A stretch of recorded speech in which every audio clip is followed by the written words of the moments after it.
His hand was on my thigh. The air in that dim hotel room was heavy, thick, like it had been holding its breath right along with me. The curtains were pulled shut, blocking out the city lights outside, but I swear I could feel the world still spinning. His lips hovered just inches from mine, his breath warm against my cheek, and I knew if I leaned in even a little, everything I thought I was would change forever. I shouldn't have been there. I had no excuse, no story that would make sense if anyone found out. My husband was at home, probably sitting in his recliner with the TV humming in the background, thinking I was at a late work event. And yet, there I was, sitting at the edge of a hotel bed with a man who wasn't my husband, trembling not because I didn't want him, but because I did. My heart was racing like a girl in high school again, except I wasn't that girl anymore. I was a grown woman, a wife, a mother, someone who should have known better. But the truth? That night, I didn't care. For the first time in a long time, I felt awake, alive. He tilted his head, brushed a strand of hair from my face, and whispered, "You're safe with me." I closed my eyes, every part of me aching to believe him. And that's when it hit me.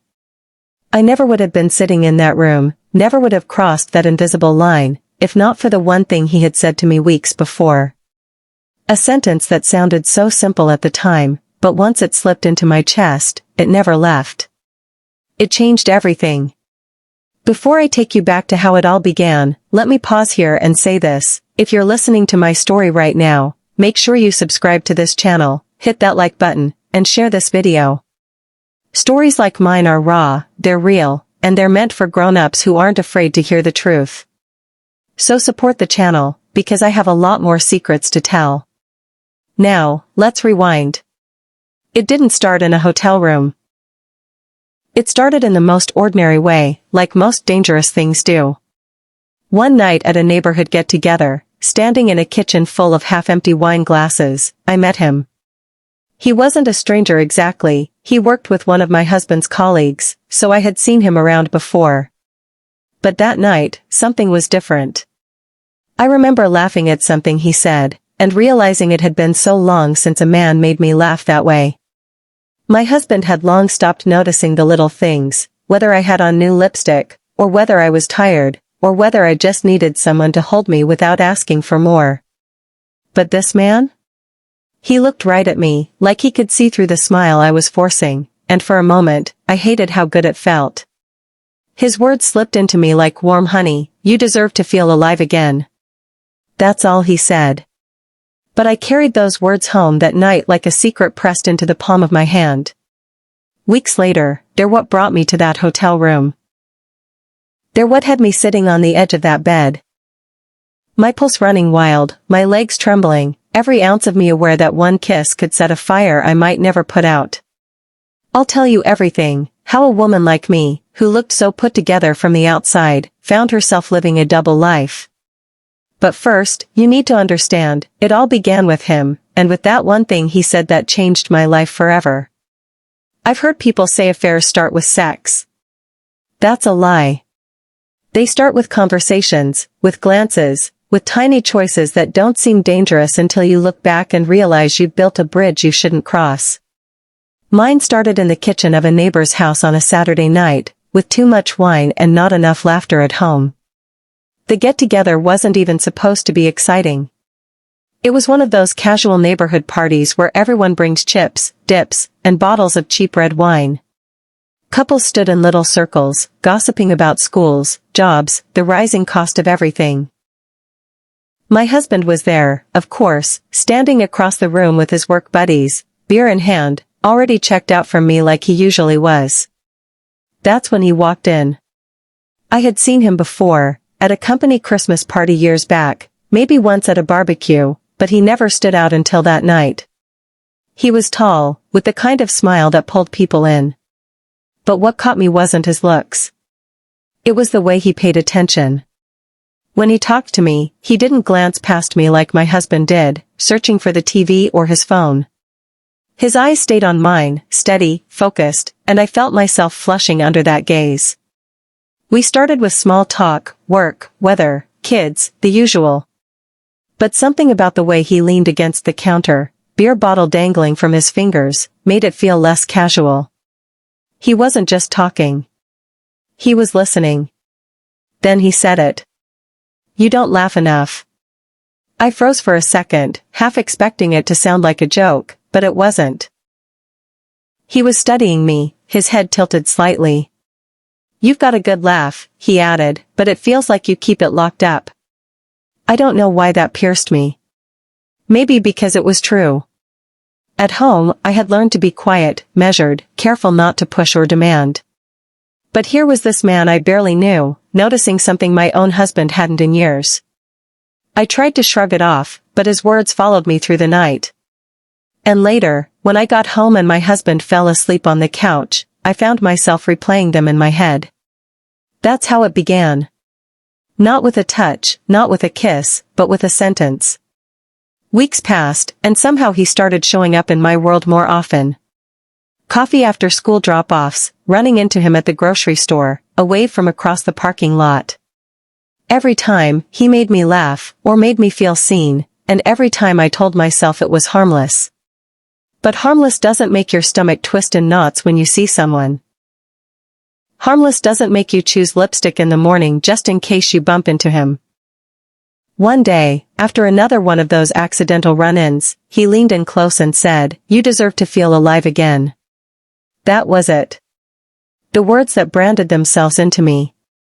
Simple. Sharp. Impossible to forget. I went home that day, stood in front of my bathroom mirror, and asked myself when I had last felt alive. Not just comfortable, not just safe, but truly alive. The answer scared me. I couldn't remember. So I let his words take root. I answered his texts. I let him buy me coffee.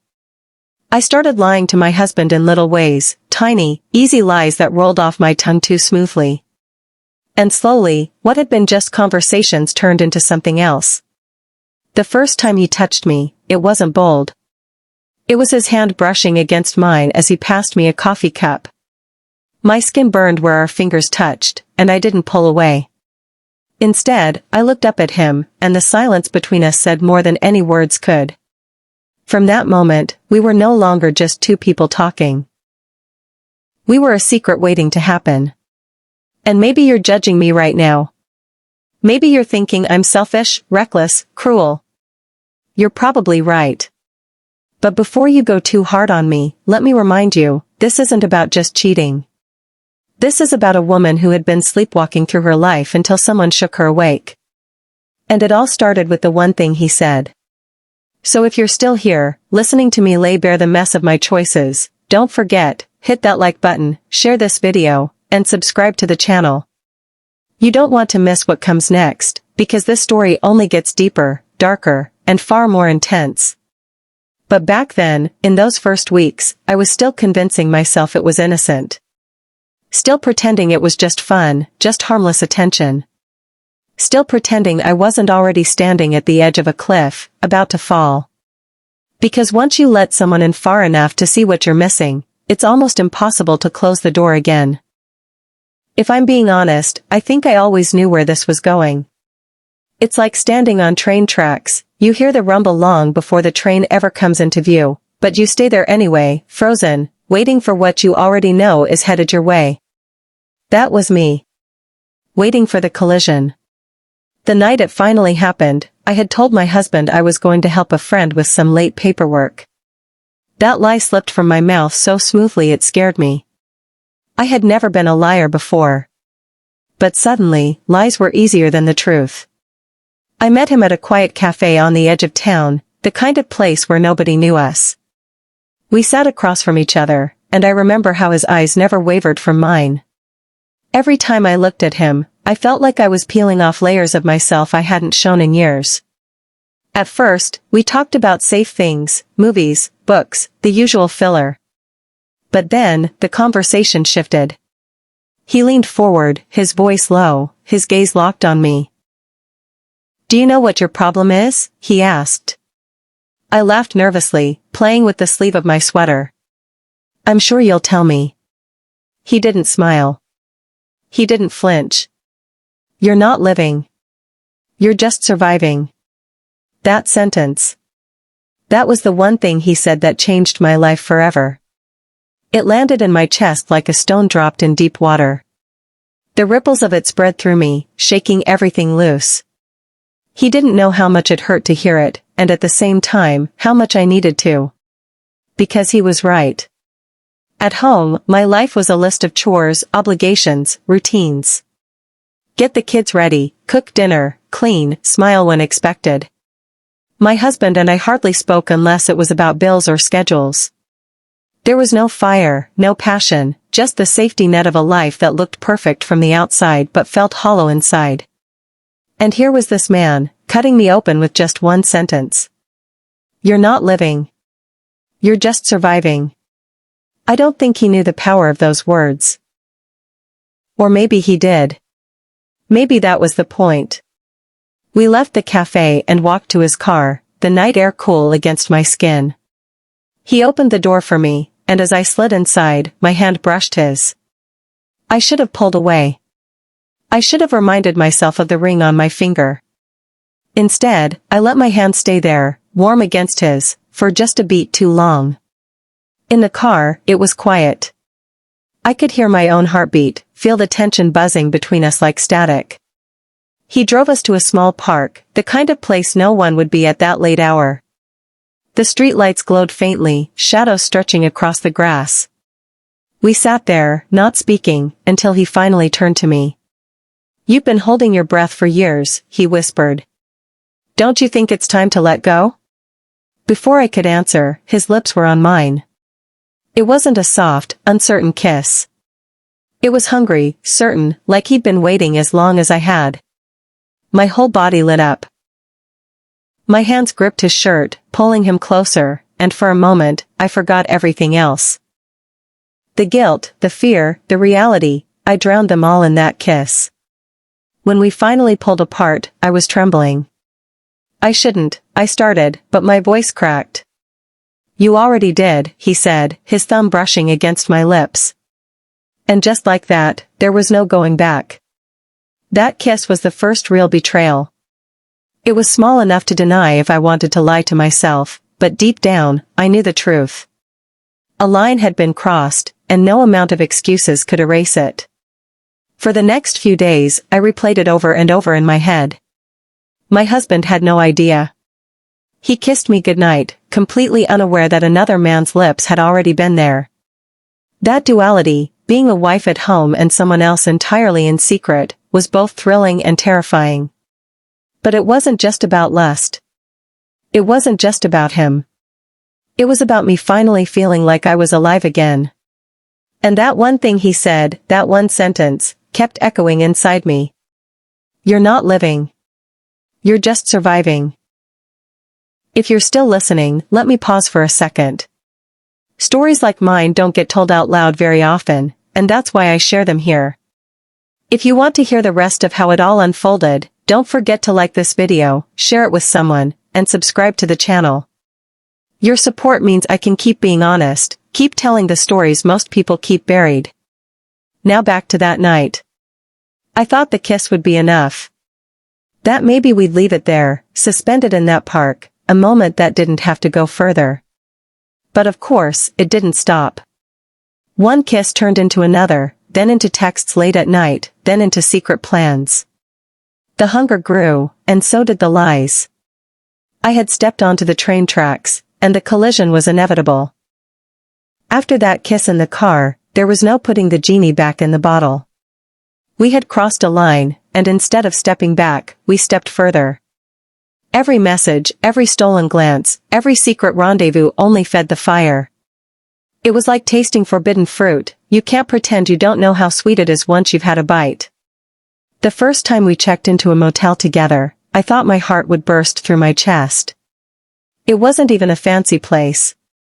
The kind of roadside spot with buzzing neon lights and a receptionist who barely looked up when we walked in. But for me, it felt like stepping into another universe. One where I wasn't just someone's wife or someone's mother. One where I was wanted. We didn't talk much that night. We didn't have to. Our bodies said all the things we'd been holding back for weeks. I'll never forget how alive I felt in his arms, how every kiss, every touch, every whispered word seemed to peel away the numbness I had been living with for years. But with the thrill came the guilt. The first time I drove back home after leaving him, my hands were trembling on the steering wheel. I sat in the driveway for a long time, staring at the front door, rehearsing my face so I could walk in without looking guilty. My husband was inside, probably microwaving leftovers and scrolling through his phone, completely unaware of where I had been. That realization hit me hard. And yet, the guilt wasn't strong enough to stop me. We kept meeting. Cheap motels, hotels when we could afford it, long drives to nowhere just to be together in the dark. Sometimes, he'd send me texts late at night, "I can still taste you." And I'd lie there in bed next to my husband, my body aching, knowing I'd sneak away again soon. I told myself I deserved it. That he was right, I wasn't living, only surviving. That this was my chance to feel alive. But no matter how much I convinced myself, there was always a knot of fear in my stomach. Fear of being caught. Fear of what would happen if my kids ever found out. Fear that I was slowly unraveling everything I had built. One night, lying in that anonymous bed in that dim motel room, he looked at me with a seriousness that made my chest tighten. "You know this can't stay a secret forever, right?" he said. I turned my face away, because I didn't want to hear it. I wanted the fantasy, not the truth. But the truth hung heavy between us. And still, we kept going. There was something intoxicating about the danger, about sneaking around, about living a double life. In the mornings, I packed school lunches and ironed shirts, playing the perfect wife and mother. In the afternoons, I slipped into hotel rooms and let another man's hands explore me like I was his. It was dizzying. It was reckless. And it was addictive. Sometimes, in the middle of it, when his lips were on my skin and my body was arching against his, I'd hear his words again, "You're not living. You're just surviving." And I'd believe him. I'd let those words justify everything. But then, when it was over, and I was driving home in the dark, I'd feel the weight of the lies pressing down on me. I'd look at my reflection in the rearview mirror and wonder who I had become. If you're still listening to me now, I want you to think about this. Sometimes the thing that makes you feel alive is also the thing that can destroy you. That's the edge I was dancing on, and I didn't know which side I'd fall to. And while I pause here, let me remind you, if you want to keep hearing the rest of my story, make sure you like this video, share it, and subscribe to the channel. I don't hold anything back, and trust me, what happens next will leave you breathless. Because the truth is, I didn't stop. I couldn't stop. Every time I told myself, this will be the last time, I'd find myself back in his arms, chasing that feeling of being alive again. And every time, the guilt grew heavier, the lies more tangled, the risks more dangerous. Until one night, standing in another hotel room, I realized I was on the edge of losing everything. But that's the thing about playing with fire, you don't feel the burn until it's too late. We ended up back where I started this story, sitting on the edge of a hotel bed, his hand on my thigh, my pulse racing, the curtains drawn tight like they could hide what we were about to do. That night was different. He wanted me to stay longer, to let the night stretch into morning, to finally give in completely. Everything in me wanted to say yes. My body was already begging for it, and the room felt charged, heavy with unspoken promises. He leaned closer, his lips almost touching mine, and whispered, "No one has to know. Just let go." For a moment, I almost did. I almost gave myself to him without hesitation. But then his earlier words came back, the one thing he had said that had brought me this far, "You're not living. You're just surviving." And suddenly, I understood them differently. Up until that moment, I had taken those words as permission to break free, to take risks, to chase what I was missing. But sitting there in that dim room, I realized maybe he hadn't been telling me to escape into him. Maybe he was just pointing out that I needed to wake up, to face the emptiness in my life instead of filling it with secrets. I pulled back. He looked at me, confused, his hand still resting on my leg. I can't, I whispered. My voice cracked, but I meant it. For the first time since this started, I felt clear. He studied me for a long time, then nodded slowly. You're stronger than you think, he said. I left the hotel room that night with my heart pounding, not from desire but from fear and relief mixed together. Driving home, I kept replaying his words. The same words that had led me into this dangerous affair were now pushing me to step away. When I walked through my front door, my husband barely looked up from the TV. He had no idea. To this day, he still doesn't. And maybe that makes me a coward. Maybe it makes me selfish. But it also makes me someone who survived a storm no one else will ever know about. I never saw that man the same way again. Our messages slowed, then stopped. He became a ghost in my memory, but his words stayed. Because here's the truth, he was right. I wasn't living. I was surviving. But the answer wasn't in hotel rooms or secret kisses. The answer was in facing myself, in asking why I had let my life grow so small and silent. Even now, I don't regret meeting him. I don't regret the fire he lit in me, or the way he forced me to see what I had been denying. But I do regret how close I came to losing myself completely. That's why I'm telling you this story anonymously. Not because I was caught, my husband never found out, no one ever did. But because if I said my name out loud, it would ruin the life I've carefully pieced back together. And yet, keeping it bottled up forever feels just as dangerous. So I share it here, with you. I know some of you will judge me. Some of you will understand. Either way, I hope you take this with you. Sometimes, it only takes one sentence, one truth. One voice to shake your world. For me, it was him saying, "You're not living. You're just surviving." And he was right. Before I close this chapter, let me say this: if you've listened all the way through, make sure you like this video, subscribe to the channel, and share it with someone who might need to hear it. This isn't just my story. It's a reminder that we all have choices, and those choices can change everything. I remain anonymous for a reason. But I'll never forget the way one man's words pushed me into a storm I never saw coming, and how, in the end, they saved me from drowning.